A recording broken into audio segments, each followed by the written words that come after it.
ဒီနေ့ကျွန်တော်တို့ချက်ပြမယ်ဟောင်းမဲလေးရတော့ဒါခောက်ဆွဲကြော်ပေါ့နော်မိသားစုတိုင်းအလွယ်တကူကြော်စားလို့ရနိုင်တဲ့ဟာလေးပေါ့နော်ကျွန်တော်ဒီမှာပါဝင်တဲ့ပစ္စည်းလေးကတော့ဂေါ်ဖီလေးအနှဲငယ်ရဲ့ဒါပဲတောင်ရှည်ပေါ့နော်ပဲတောင်ရှည်တကယ်ကြီးဘူသားပဲသီးရှိရဆိုရင်ဘူသားပဲသီးသုံးလို့လည်းရတယ်ပဲတောင်ရှည်သုံးလို့လည်းရတယ်ကျွန်တော်ဒါကတော့ဥနီပေါ့နော်ဥနီနှဲငယ်ဒါကကျွန်တော်တို့မုံညင်းဖြူပေါ့နော်မုံညင်းဖြူပါမယ်ပါဝင်တဲ့ပစ္စည်းလေးကတော့၄မျိုးပေါ့နော်ပြီးကျွန်တော်တို့ကကြက်သားကကြောကျွန်တော်တို့တပွဲကိုကျွန်တော်တို့ကဒါဆိုင်သုံးဖြစ်နေတဲ့အတွက်ကြောင့်ကျွန်တော်တို့တပွဲကို3ချက်သားသုံးပါတယ်ကဲကျွန်တော်တို့ဒီခေါက်ဆွဲကြော်လေးကျွန်တော်တို့ကြော်ပြပါမယ်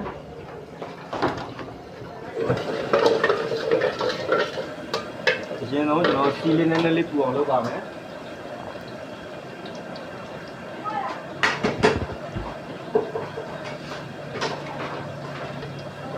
ဟုတ်ဒီရင်တော့ဆက်တော့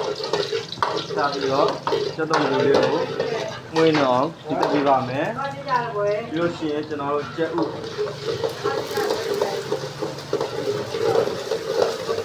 ကတော့ကျွန်တော်ပုံမှန်တော့တစ်ပွဲကိုတစ်လုံးသုံးပါတယ်ဒါနှစ်ပွဲဆိုတော့ကျွန်တော်နှလုံးသုံးပေးထားပါတယ်အဲ့ဒါကျွန်တော်တို့ကဒီကြက်သားလေးနဲ့ချက်အောင်ရနှိပ်ပြပါမယ်ဒီဆိုရင်ကျွန်တော်ဘာလို့လဲအခါလာကြီးကျွန်တော်ထည့်ပါမယ်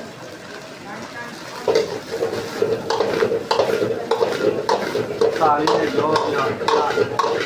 နှိပ်ပြပါမယ်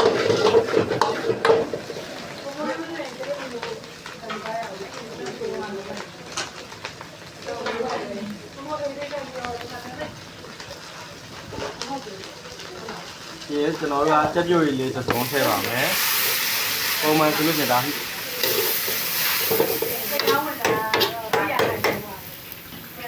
နှစ်ပွဲတာပေါ့နော်ပုံမှန်ဆိုလို့တစ်ပွဲဆိုရင်ကျွန်တော်ကြက်ပြုတ်ရည်ကဇွန်းတစ်ဝက်ကြော်လေးလောက်ပဲသုံးပါတယ်ခရူးစီနှစ်ပွဲဖြစ်တဲ့အတွက်ကြောင့်မလို့ကျွန်တော်တို့နှစ်ဆွန်းသုံးပါတယ်ထမင်းစားဆွန်းနဲ့နှစ်ဆွန်းပါဒါကျွန်တော်အချုံမုံကနှစ်ဆွန်းတပွဲကိုတစ်စုံနဲ့မှနည်းငယ်ပါနှစ်ပွဲဆိုတော့နှစ်စုံနဲ့မှနည်းနည်းစီပေါ့နော်ကြားကျွန်တော်နှစ်စုံခွဲပါပဲတပွဲကိုကျွန်တော်တို့ကတစ်စုံကြော်လေးသုံးပေးပါတယ်ခင်ဗျာ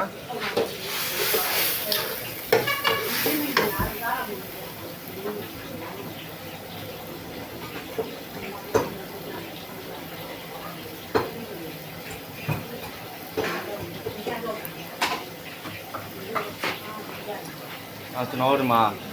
ငံအတွက်ကတော့ကျွန်တော်ကလေး9ယောက်ငံပြားရေးသုံးပေးပါတယ်ကလေး9ကောင်လို့လည်းခေါ်ပါတယ်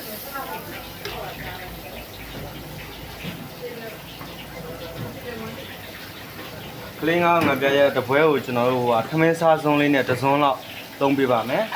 တပွဲကနှစ်ပွဲစာ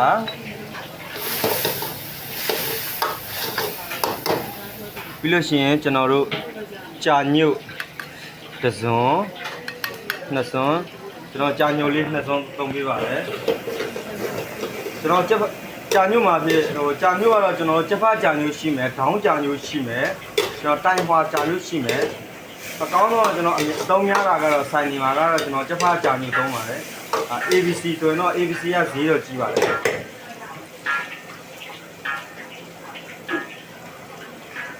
ဒီရကလေးကိုနူးအောင်ညှပ်ပါမယ်ဒီရလေးနူးလာပြီဆိုလို့ရှိရင်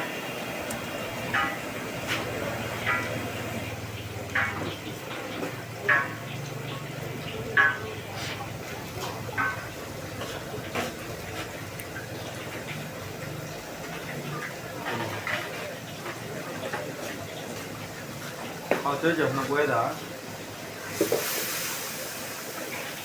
ကျွန်တော်ပုံမှန်ဆိုရင်တော့ခေါက်ဆွဲကတပွဲကို30ကျပ်သားလောက်တော့သုံးပါတယ်ဒါပြုတ်ပြီးသားပေါ့နော်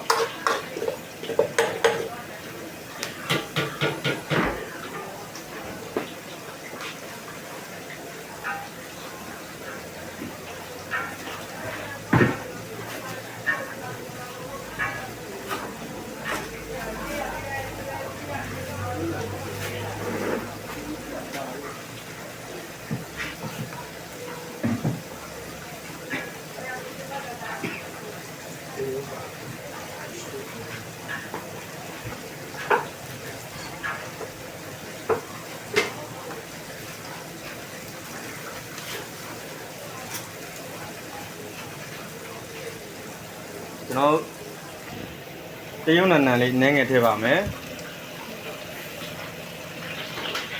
ပြီးလို့ရှိရင်ကျွန်တော်တို့ကြာမင်းမဆလာပေါ့နော်ကြာမင်းမဆလာအိမ်မှာလည်းအလွယ်တကူဝယ်လို့ရပါတယ်ဆိုင်နေမှာပေါ်ပါတယ်နော်ကြာမင်းမဆလာနည်းငယ်ထည့်ပါမယ်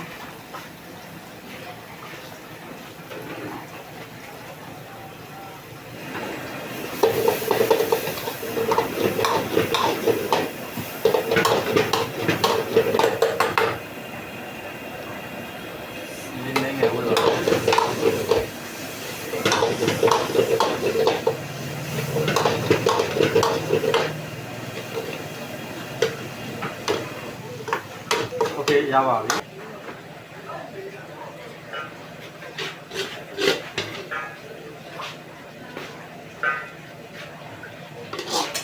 ဒါဆိုရင်ခေါ်စဲကြော်ကောင်းကောင်းလေးရပါပြီခေါ်စဲကြော်တပွဲဆိုရင်